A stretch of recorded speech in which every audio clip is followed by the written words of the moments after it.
اگر نبی کے واسطے کو درمیان سے نکال دو تو آنکھوں نے دیکھا ہے، واقعات اس پر شاہد ہیں کہ لوگوں نے مظاہر پرستی شروع کر دی. خدا کی تلاش کا جذبہ ہے اور خدا کی تلاش کرنے نکلے ہیں، لیکن نبی کا واسطہ چھوڑ دیا تو کسی نے چاند کو خدا بنا لیا، کسی نے آنکھ کو بنا لیا، کسی نے بتوں کی پوجا شروع کر دی.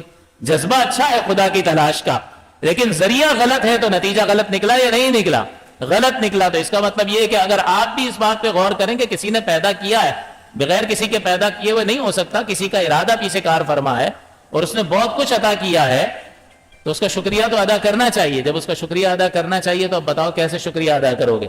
اس کی تلاش اور جستجو کا جذبہ جو اندر سے ابھر کر آئے گا اس کو کیسے پورا کرو گے؟ اپنے طور پر چلنا شروع کرو گے تو مظاہر پرستی میں لگ جاؤ گے. یہ سورج لگ رہا ہے، یہی سب کو پال رہا ہوگا، یہی سورج کی تپش سے خوراکیں پکتی ہیں اور بہت ساری زندگی کی ضرورتیں اس سے پوری ہوتی ہیں، یہی ہوگا. ہادہ ربی ہادہ اکبر، بڑا ہونا تو اس کے نزدیک ربوبیت کا مدار بن جائے گا.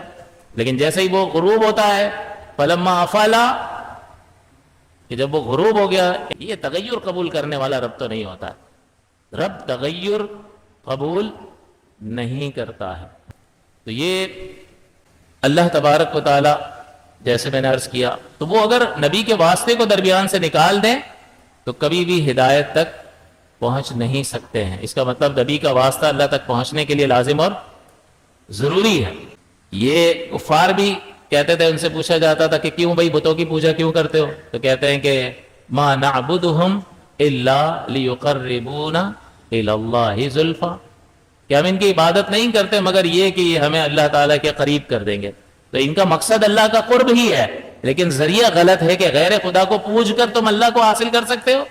بھئی اس کے علاوہ کوئی لائق عبادت ہے ہی نہیں، اور عبادت کا مطلب ہوتا ہے اقصی غایت التعظیم والتذلل والخشوع، انتہائی درجے کی کسی ذات کے لیے تعظیم کے پہلو کو اختیار کرنا اور اپنے لیے انتہائی خشوع، عاجزی اور ذلت کے پہلو کو اختیار کرنا، اس کو عبادت کہا جاتا ہے. اور اس پہلو کو انسان اللہ کے علاوہ کسی کے لیے اختیار نہیں کر سکتا ہے. تو یہ کہہ رہے ہیں کہ ہم ان کی عبادت نہیں کرتے ہیں مگر یہ کہ یہ ہمیں اللہ سے قریب کر دے. تو اللہ کے رسول کا واسطہ نکال کر اللہ کو تلاش کرنے گئے تو مظاہر پرستی میں مبتلا ہو گئے، یعنی دنیا کی جو چیزیں ہیں بڑی بڑی ان کو پوجنے لگ گئے. اسی طرح سے اللہ تعالیٰ نے فرمایا کہ وَيَعْبُدُونَ مِن دُونِ اللَّهِ مَا لَا يَضُرُّهُمْ وَلَا يَنْفَعُهُمْ، یہ اللہ کے سوا پوچھتے ہیں، عبادت کرتے ہیں ان چیزوں کی جو نہ ان کو نفع پہنچا سکتے ہیں، وَلَا يَنْفَعُهُمْ، اور نہ ان کو نفع پہنچا سکتے ہیں. وَيَقُولُونَ هَؤُلَاءِ شُفَعَاؤُنَا عِندَ اللَّهِ، اور کہتے ہیں کہ یہ ہیں ہمارے سفارشی اللہ کے ہاں. تو پہنچنا اللہ کے ہاں ہی چاہتے ہیں یہ بھی، لیکن غلط راستہ اختیار کیا، نبی کے واسطے کو چھوڑا تو اللہ تعالیٰ تک پہنچنے کا جو اچھا مقصد تھا وہ بھی اللہ تعالیٰ کے نزدیک غضب کا سبب بن گیا. اور وہ مظاہر پرستی میں کوئی بت کی پوجا کر رہا ہے، کوئی آگ کی پوجا کر رہا ہے، کوئی سورج کی پوجا کر رہا ہے. وجہ کیا ہوئی کہ اصل جو ذریعہ تھا، جو سبب تھا ہدایت کا، اس ہدایت کے ذریعے اور سبب کو چھوڑ دیا اور اس کے علاوہ چیزوں کو اختیار کیا تو انسان گمراہی میں مبتلا ہو گیا. اسی طرح سے آپ غور کیجئے کہ اللہ تعالیٰ نے مختلف قسم کی دنیایں بنائی ہیں. ایک حواس کی دنیا ہے، اس کے ادراک کے لیے یعنی محسوسات کی دنیا کے لیے ہمیں حواس دے دی ہے. ہم چھو کر بھی علم حاصل کر لیتے ہیں، دیکھ کر بھی علم حاصل کر لیتے ہیں، سن کر بھی، چکھ کر بھی. تو یہ حواس خمسہ جو 5 سینسز ہم کو دیے ہیں، یہ بھی ادراک اور علم کا سبب ہیں، لیکن وہ ایک حد تک کام کرتے ہیں کہ محسوسات کے علم کا باعث ہے. تو ایک محسوسات کی دنیا، اس کے لیے اللہ تعالیٰ نے حواس دے دیے، اور ایک معقولات کی دنیا ہے، معانی اور علم کی دنیا ہے.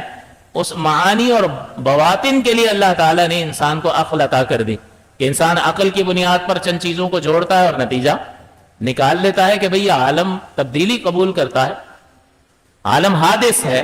کیوں جی؟ اس لیے کہ عالم، ہر وہ چیز جو تبدیلی کو قبول کرے وہ حادث ہوتی ہے، اور عالم تبدیلی کو قبول کر رہا ہے، لہذا عالم حادث ہے.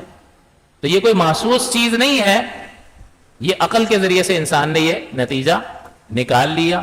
تو معقولات، معانی کے علم کے لیے وہ جو دنیا ہے، اس کے ادراک کے لیے اللہ تعالیٰ نے انسان کو عقل عطا فرمائی. ایک دنیا اللہ نے غیب کی بھی بنائی ہے. تو غیب کی دنیا کے ادراک کے لیے اللہ تعالیٰ نے نبی کو پیدا فرمایا ہے. اس کا ادراک نبی کے بغیر نہیں ہو سکتا. بندہ کہے بھائی ہمیں کیا ضرورت ہے غیب کی باتیں جاننے کی، نہیں کرنا ادراک ہمیں، یہ تمہارے لیے ضروری ہے. اللہ غیب الغیب ہے، جب تک اس کو جانو گے نہیں تو تم کامیاب نہیں ہو سکتے. یہ غیب تمہارے لیے جاننا ضروری ہے. آخرت غیب ہے. اگر تم کہو کہ ہمیں کیا ضرورت ہے غیب جاننے کی، تو آخرت کو نہیں جانو گے جو تم سے چھپی ہوئی چیز ہے، جو اللہ کے بتانے سے نبی نے ہمیں بتائی ہے. تو اگر اس کا علم تمہیں حاصل نہ ہو تو پھر تم عمل کس کے لیے کرو گے؟ اور جب عمل نہیں کرو گے تو ناکام ہو جاؤ گے. تو یہ غیب جاننا بھی تمہاری ضرورت ہے، ورنہ ہلاکت تمہارا مقدر ہے. اسی طرح جنت ہے، دوزخ ہے، عذاب قبر ہے، یہ ساری چیزیں ہیں یا نہیں ہے؟ غیب ہے یا نظر آ رہی ہیں؟ غیب ہے. اور اس کا علم ضروری ہے یا نہیں ہے؟ بھائی جانو گے تو اس سے جنت کے حاصل کرنے کے لیے عمل کرو گے، اور جانو گے تو جہنم سے بچنے کے لیے کوشش کرو گے. تو یہ علوم غیبیہ کی ایک دنیا اللہ نے قائم فرمائی ہے، اور اس کے ادراک کے لیے حواس سے کام نہیں چل سکتا. اس کا ادراک بداہت عقل سے بھی ابتداءً حاصل نہیں ہو سکتا، عقل استعمال کرنے سے.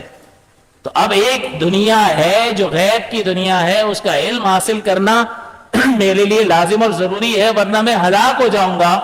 تو بھائی وہ کیسے حاصل ہوگا؟ وہ ذریعہ کیا ہے؟ وہ نبی کا ذریعہ ہے.